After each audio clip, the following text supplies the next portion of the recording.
প্রিয় সাংবাদিক ভাই ও বোনেরা, আসসালামু আলাইকুম। এই সংবাদটি নিয়ে আপনাদের সামনে দাঁড়াতে হবে এটা আমরা কখনো ভাবিনি।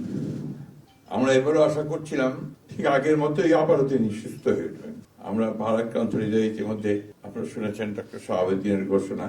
আজ ভোর 6টায় আমাদের গণতন্ত্রের মা, আমাদের অভিভাবক, আমাদের জাতির অভিভাবক আমাদেরকে ছেড়ে চলে গেছে। ইন্না লিল্লাহি ওয়া ইন্না ইলাইহি রাজিউন। এই শোক, এই ক্ষতি, এটা অস্বাভাবিক, অপূরণীয়। এই জাতি কোনোদিন পূরণ করতে পারবে না। দলের পক্ষ থেকে আমাদের ভারপ্রাপ্ত চেয়ারম্যানের অনুমতিক্রমে আমরা দলের কিছু কর্মসূচি নিয়েছি।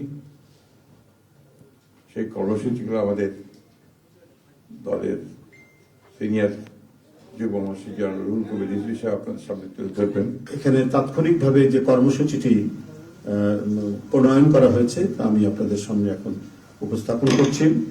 কর্মসূচি: দেশনেত্রী বেগম খালেদা জিয়া আমাদের মাঝে নাই, পৃথিবী থেকে তিনি চলে গেছেন। তার মৃত্যুতে 7 দিন ব্যাপী বাংলাদেশ জাতীয়তাবাদী দল বিএনপি শোক পালন করবে।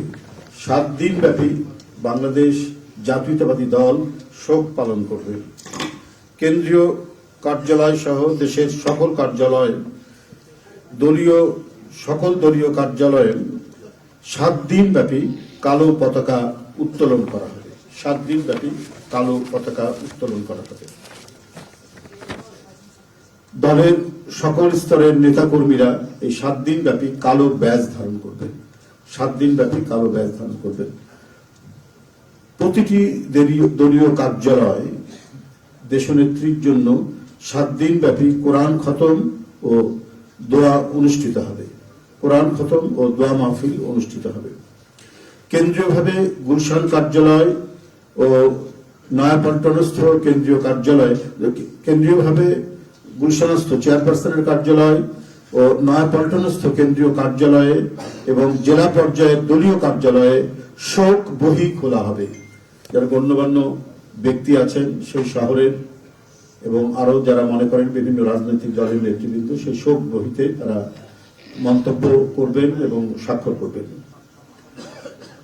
মরহুমা দেশনেত্রী বেগম খালেদা জিয়ার নামাজে জানাজা ও দাফন পরবর্তীতে জানানো হবে। মরহুমা দেশনেত্রী বেগম খালেদা জিয়ার নামাজে জানাজা ও দাফন পরবর্তীতে জানানো হবে। এই ছিল কর্মসূচি। ধন্যবাদ আপনাদের সবাইকে। সম্মানিত সাংবাদিকগণ, আপনাদের সবাইকে ধন্যবাদ জানিয়ে আমরা আমাদের এই ব্রিফিং এখানেই শেষ করি।